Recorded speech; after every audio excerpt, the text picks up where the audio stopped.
My friends, thank you once again for joining me on the Shema podcast. You guys have probably seen in the news this whole thing that came out a few months ago where this engineer at Google who was working on their AI project proclaimed that the AI had become self-aware, had become conscious. Now this, of course, is a topic, an idea that has fueled sci-fi movies for decades. I remember growing up in the 80s watching The Terminator, The Matrix, many more, including just recently the movie series Westworld. But this begs the question, is this even possible? What is intelligence? What makes us self-aware? What gives us consciousness? What gives us our free will? Is this something that can be programmed into a computer? I decided to bring on the right rabbi for this one.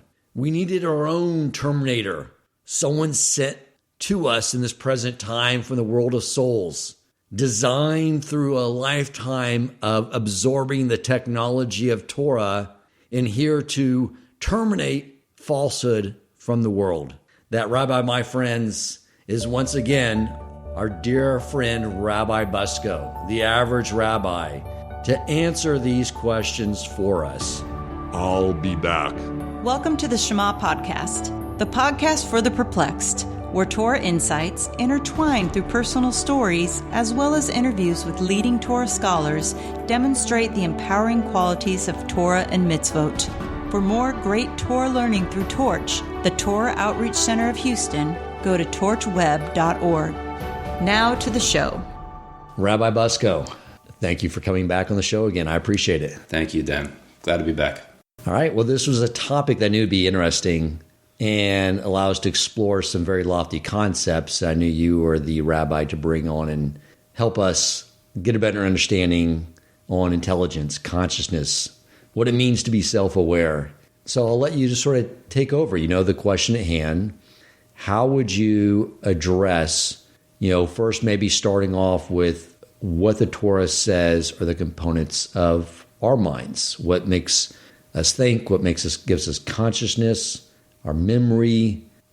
Sure. Yeah, the consciousness is something discussed at length. And what's really fascinating is that there are many facets of it, and there are different levels of the intellect and the intelligence, the consciousness. There are different words for it.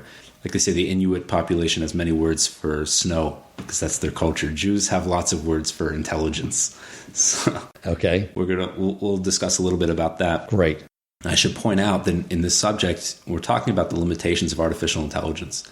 I've dabbled a little bit in computer science and software engineering, but I'm at best an amateur, and so I have zero authority to speak on what's really happening with machine learning and artificial intelligence. What I do have experience with is what you said, is the Torah traditions that we have for what human consciousness is. Based on what we know about that, we can essentially determine that there is no construct that we can create that could possibly do what the human consciousness does, at least in its entirety. So in a nutshell, there's your answer. To start off with, I'd like to bring up a great argument made by an American philosopher. His name is John Searle. He's alive today, 90 years old. I actually just read this recently that a few years ago, his status as professor emeritus of, I think it's Berkeley, was just revoked for sexual harassment charges. So not a great role model, but a very a highly intelligent person, and it's a great argument nonetheless. And the argument is as follows. He supposed, what if we could create some artificial intelligence program that could look like it's learning Chinese? So you give it all the tools for a Chinese vocabulary, people will put in input questions, and it'll output responses, and it learns patterns, and eventually it grows and quote unquote learns the language to the point where it would pass the Turing test, right? A Chinese person, a native speaker of Chinese, would communicate somehow with this program, and it would feel like they're talking to another native speaker of Chinese. So let's say the program gets that advanced where it's able to do that. So now the question becomes, has the program learned Chinese, right? Does the computer know the language? And to illustrate the limitations of that, he says, well, let's swap the roles for a second. Instead of the program, let's put you in a room and give you the tools, pencil, paper, tons of books, fill it with books, give you all the time in the world. Near infinite time. And people will feed in Chinese characters, and you'll look at these characters and then look up a reference book that if these characters come in, then these characters should go out. And eventually you get to the point where you don't need this reference book anymore. And you can output all the right characters, and you know exactly how to respond, and it goes flawlessly. So after all that, how much Chinese do you understand? I would think that's the whole idea of learning a language. Well, here's the thing. It was never translated into English. Here's how it worked. Okay. They give you characters. Now, you don't recognize these characters at all. They're just... You're not attaching meaning to the words that are created. That's exactly the point, right? Let's really imagine this. You put you in a room. Do you read Chinese? No. No, okay. So you put you in a room, okay, and then give you a piece of paper that has Chinese characters on it. Now, you have no idea what this means, and that's fine. You don't need to. We'll give you a book that is an enormous book, and you can look up in this book these characters, match the characters, and then you'll find some sort of corresponding answer, right? And it can get very, very complicated. You recognize all these patterns, and you get to become a flawless expert in responding with the correct set of characters when you receive. Gotcha. So you're saying the other person would be speaking with me, they would use a series of letters, sound it out into a word, and although I wouldn't know the meaning of that word, I would know the sequence of letters and how to pronounce them to respond. From their perspective, you speak fluent Chinese, right? But how much Chinese do you actually know? Everything has been completely meaningless to you because from your perspective, it's just patterns of characters. You haven't been able to internalize the true meaning of any of these words. And so therefore this is how he distinguished two concepts. One is called soft AI and hard AI. And soft AI, I think, is what people relate to now, which is what we would consider real artificial intelligence, where it mimics the fact that it can think, but it really can't. We know that it can't. It's following patterns, that it's become more and more complicated. Whereas hard AI would be the concept of it actually developing sentience and thinking. And this thought experiment, the Chinese room, is used to illustrate how hard AI is really impossible, because there's always going to be a barrier there called meaning. So this is one of the levels of the consciousness that's referred to in Jewish teaching. So you've probably heard the term Chabad before. Yes. Right. It's more than just a sect of Orthodox Judaism. It is an acronym to describe the three top levels of the human, which is three levels of the intellect, and they stand for Chachma, Bina, and Das. Okay, Chachma, Bina, and Das. They all could be translated in some way of knowledge, understanding, consciousness. In fact, respectively, those would be good definitions for each of them. Chachma would be knowledge of a skill. Bina would be more like understanding. And Das is the awareness of the consciousness. But we're going to get more into what each of those mean. Okay, so Chachma, you're saying, is knowledge. It could be knowledge, but knowledge means more than just facts. It could be a skill, the fact that you can ride a bike, an ability, cleverness. All of these things fall within the realm of Chachma. It's often translated as wisdom, colloquially. Okay, that's where I've seen it most. Right. But what it really means is this. It has this connotation. And the truth is that a computer can have Chachma, because it could mimic all of those things. Your Chachma is your ability to compute large numbers or to know how to balance on a skateboard or any of these things. And a robot, a computer, can do all of those things. Okay. What the limitation is when we get to the next level, which is Bina.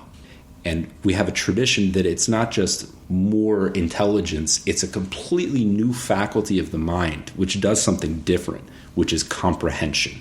So that's Bina. It's a total different level. And that's what this Chinese room really illustrates, is the limitations of a computer, that it can't move beyond Chachma into Bina. It sticks there. So Bina is your understanding. And Das, the third level, is really its integration. Okay.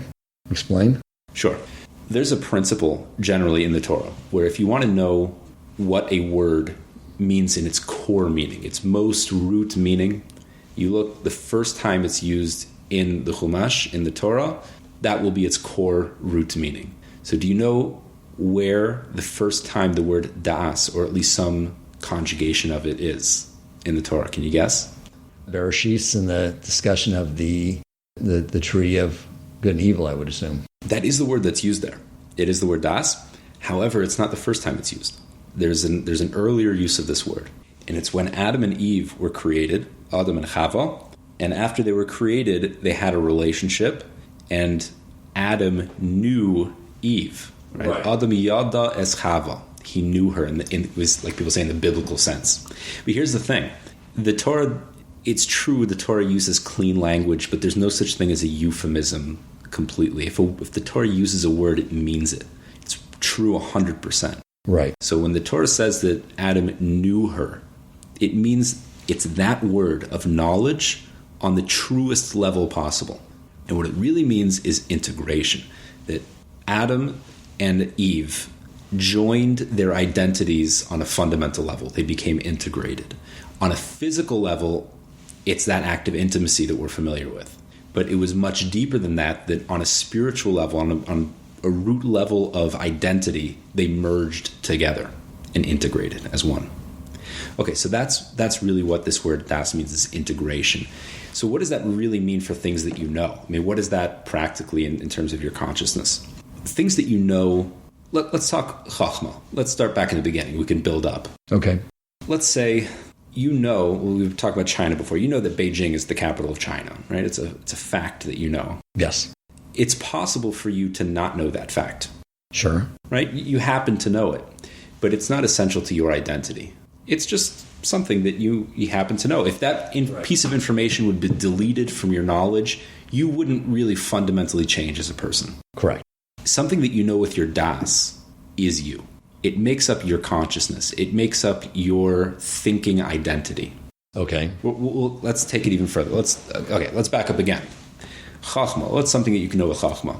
You ever had an experience in, let's say, college or something like that, high school? You learn an equation for something. Yes. And at first glance, it's a bunch of variables and numbers and constants and... Right. You memorized the quadratic equation, and then you just knew how to plug the numbers in to get the answer. Right. You know that it works because you keep getting the right answer. Right. I had no idea what I was doing. Exactly. Okay. That's called chachma. You know this equation. You know that it works, and you use it, but you don't understand why it works. Right. So that's something that you know with your chachma, but you're lacking bina. You're lacking the understanding. And then bina is this like euphoric moment of clarity where all of a sudden it snaps and everything fits into place, and you kind of develop this mental picture of like, oh, that makes sense. When you really get it. At that point, there's a comprehension. There's an understanding of why things work the way they do. So that's when you've moved from chachma into bina. Das is when you know something so deeply that it becomes one with who you are. It's an integrated knowledge with you. So that's a little bit harder when it comes to an equation in calculus of how if someone's so devoted to mathematics that they couldn't imagine their life otherwise. But let's give a more classic example of something that you would know with das. You have a daughter, Baruch Hashem. You love your daughter? Absolutely. How do you know? I just do. You told me that you love your daughter. Yes. I imagine that means that you know that because you answered. I do know that. Right. Correct. Oh, you know that you love her. Yes. How do you know? Because it's just something inherent. But you're right. There would be no way for me to explain how I know. Right. There's some days when I may be asking, why do you know that? Since she's become a teenager. But no, you're right. There'd be no way to answer that question. There's no, right. It's not just because you can't prove it to me. You can't prove it to yourself. There is no proof. There's no logical argument. You know that you love your daughter because that's part of who you are. Right. It's just something that you experience as part of your existence. It's integrated with who you are. On a deeper level, right, we get to the thing that you know on the deepest level, which is that you are. This is René Descartes, right? The French philosopher. Yes. He had this whole essay, how on epistemology, how can you know anything? How can we really trust any knowledge that we have? Is there anything that we can know with 100% certainty? And initially in his essay, he basically rules out anything that we know through sensory perception, because we already have a precedent for things like dreams and hallucinations. So it's certainly possible that just like when I have a dream and it seems like I can see and hear and touch things, and then I wake up and I realize that it wasn't real, maybe this entire world is some version of a dream and it's not real. It could be just some construct that's being invented. So fine, that anything like that's out. Then he says, what about logic? Logic's inherently true, right? 2 + 2 = 4 is still true, right, whether or not I'm dreaming. But then he says, but that also you might not know for 100%, because although it appears to make sense to you, it could be, in his words, some demon that's manipulating your consciousness to make you think that it makes sense, but really it's not true. But it's verifiable. It's verifiable to you, right? It makes sense to you. But it could be that it only adds up from your own perspective, but maybe your perspective is being manipulated. So, we don't live like this, obviously. But this is an interesting thought experiment. What can you know with 100% certainty? And his conclusion is that even if all of that's true, even if everything you know is false because you're being manipulated, there still must be a you to be manipulated. He has this famous line, he said in French, Je pense donc je suis, I think, therefore I am. What does that mean? The fact that I am conscious means that I exist.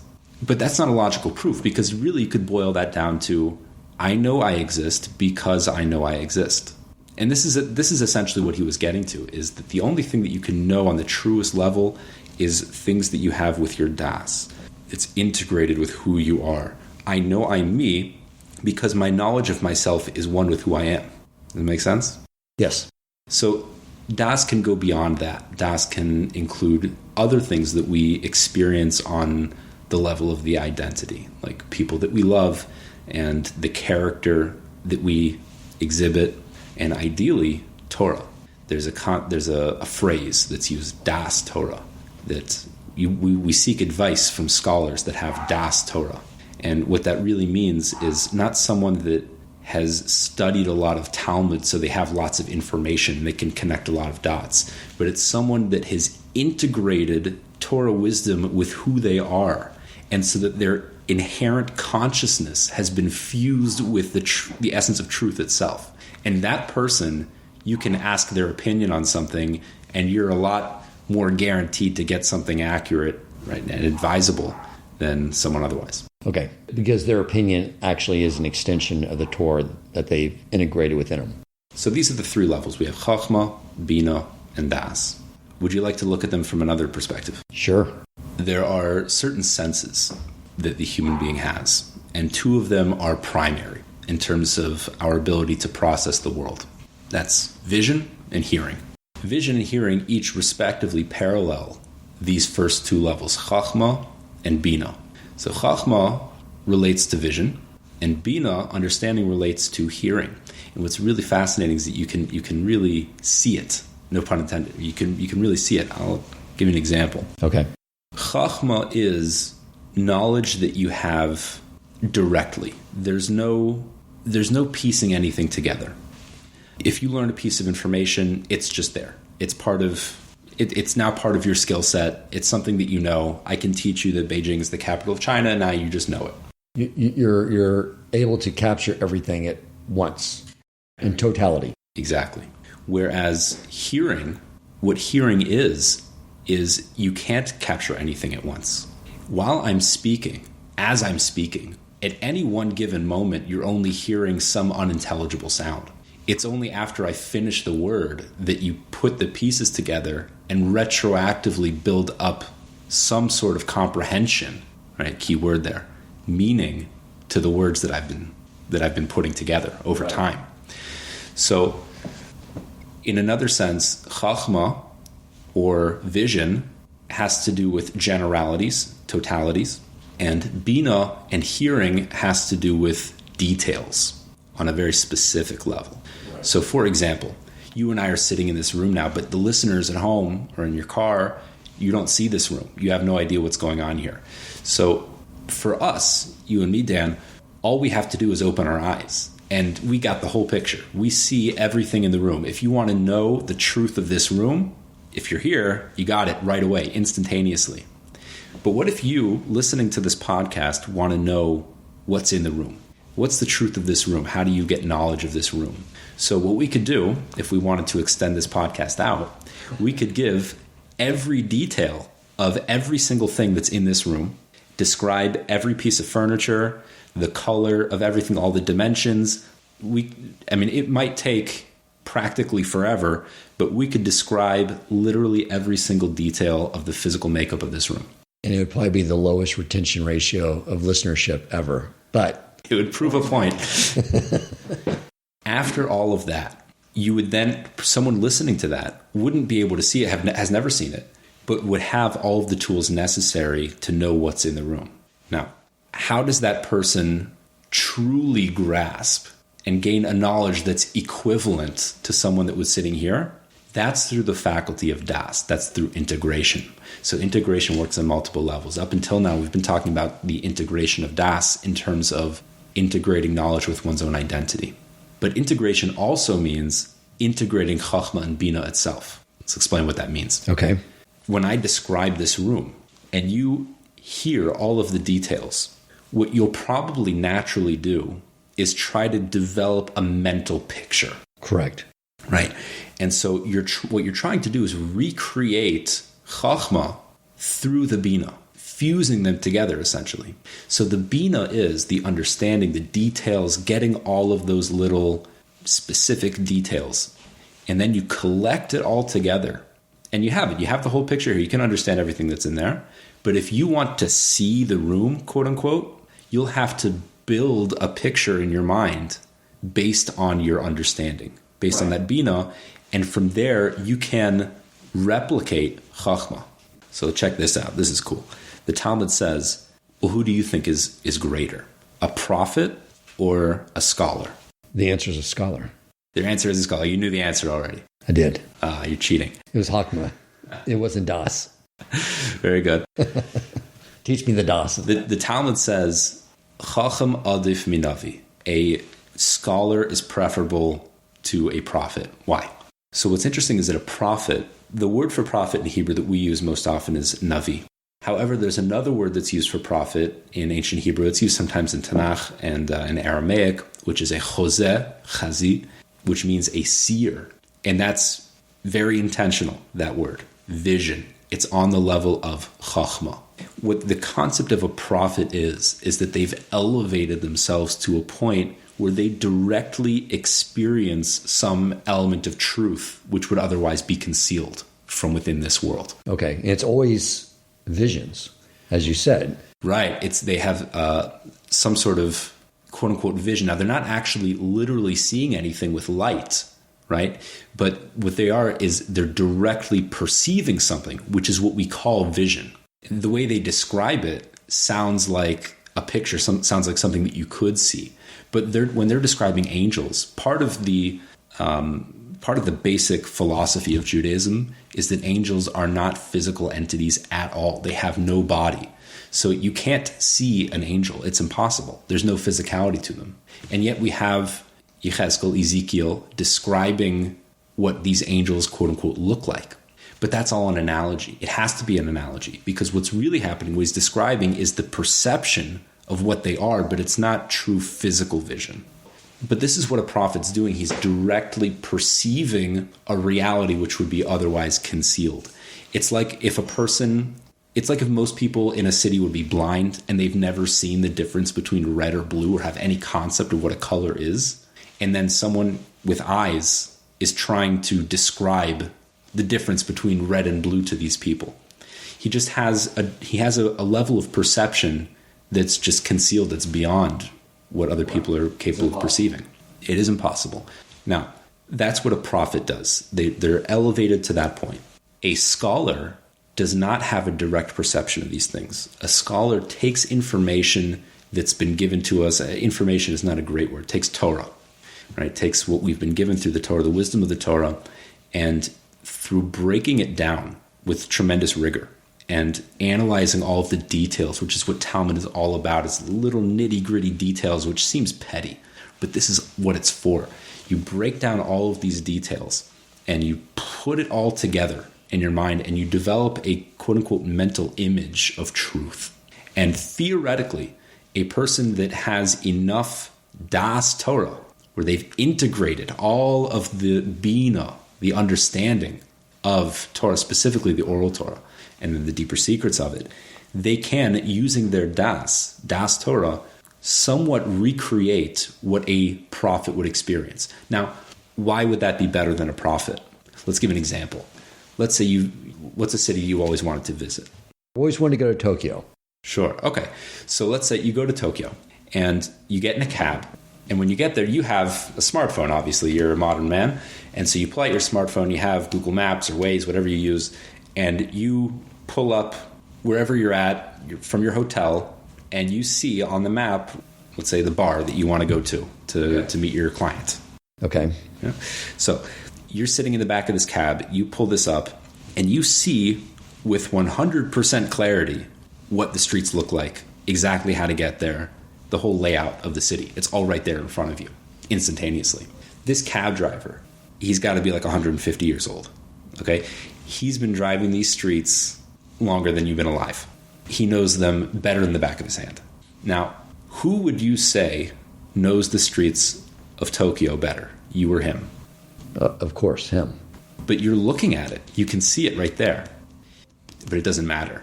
His mental map is integrated with who he is, with his consciousness. He has das of the city. You both have the same level of knowledge practically, right? Neither of you will make a mistake in terms of where it is. You both know exactly where to go. But his knowledge is internal. It's coming from him, and your knowledge is external. You're looking at the screen. Take away the screen, you have no idea what's going on. But for him, it's part of his identity. It's his consciousness. So in that way, a scholar is greater than a prophet because they've taken Bina, used Das to recreate Chachma. Okay. Now that we understand that process, there's a Mishnah, a teaching in the Gemara, the tractate of Chagiga. The second chapter of this tractate it's a little bit strange. It seems out of place. But somehow, randomly, in the second chapter here, you have a whole chapter about Kabbalah and mysticism. And it doesn't seem to have any relevance to the other chapters. I'm sure there is. It's overtly Kabbalah right there in the... Pretty much. Well, at least it's talking about Kabbalah, about the study of Kabbalah. Okay. And the Mishnah, this teaching states that there are three things. We're not going to go in depth into breaking this down. Just a little part of it that's relevant to what we've been talking about. There are three areas of Kabbalah that are primary. The first two are the most well-known, which is Maisa Merkava, which is, as we alluded to before, the prophecies of Yechezkel, of Ezekiel, describing the chariot of God. And this is the essence of how we relate to God as infinite, as the whole structure of his being from our perspective. Next is Maisa Bereshis, which is essentially how the world operates and how the world was created and the different levels of realms and how energy is passed from one to the next. And there's that area of Kabbalah. And then there's another area of Kabbalah about relationships between things. And it manifests in terms of forbidden sexual relationships, which is very interesting, but that's just the outermost layer. But it's deep Kabbalah. Now, the Mishnah says these three things, you should not teach them in public. The third one that I mentioned, with relationships, that you shouldn't teach to two or more people because they could be distracted. Maisa Bereshis, about the understanding the universe, you should not teach to more than one individual. And Maisa Merkava, the highest level of Kabbalah, the Mishnah said you shouldn't even teach to one individual unless, here's how the Mishnah says it, which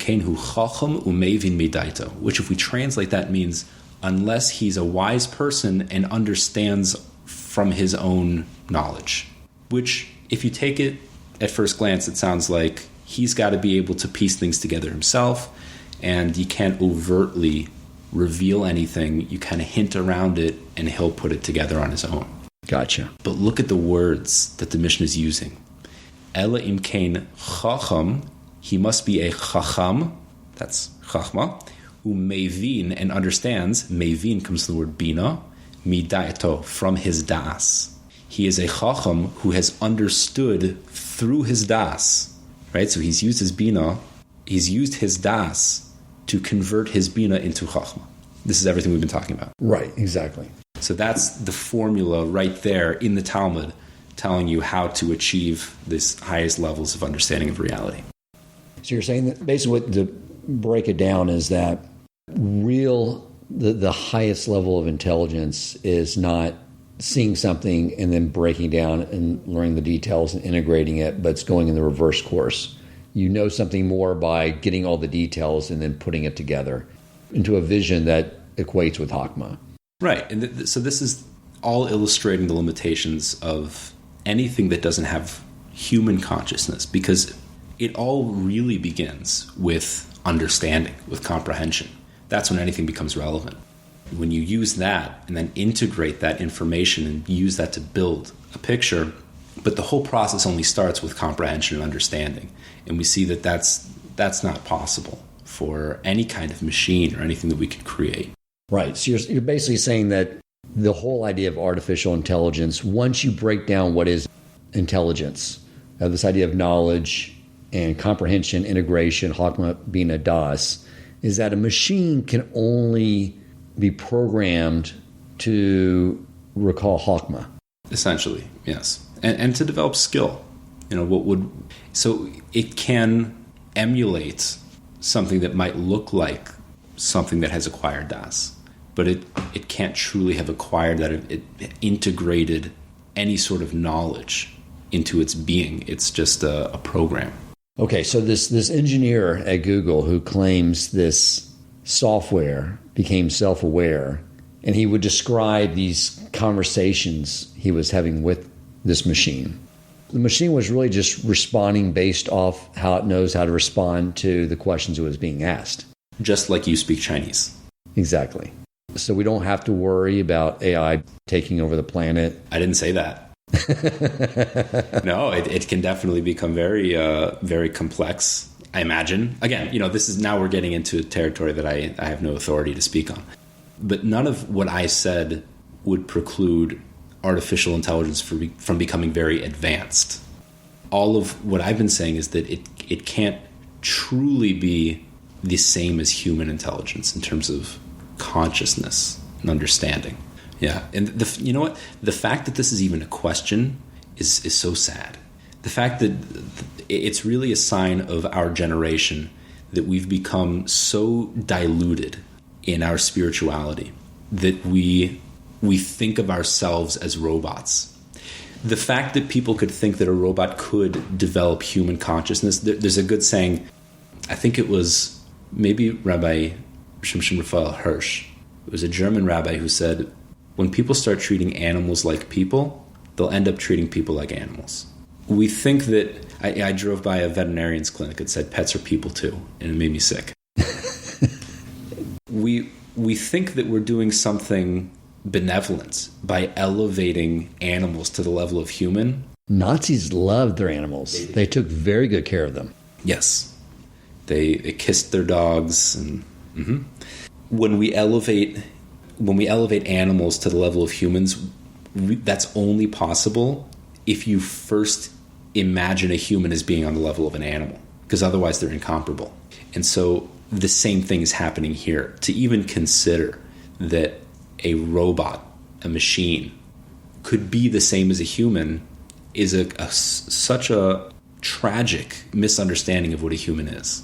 It also goes back to the conversation I had with Rabbi Nagel about the role of education. And we were he was breaking apart like the culture of a university, and he was saying like the lifestyle on a college campus, as you know, is pretty much an endeavor in satisfying all your wildest pleasures. It's partying, sexual activity, all those things. And from his mind, he was like, they call that a place of wisdom? Right. Right? Of higher learning. Yeah, of higher learning. It's like it makes no sense. It made me realize like the fact that I did think that was a place of higher learning shows what level I was on. Because when you look at the world, what they value is the people that have the most education, even though they don't apply. Like you mentioned, the philosopher in the beginning here who was just fired from the college for sexual misconduct.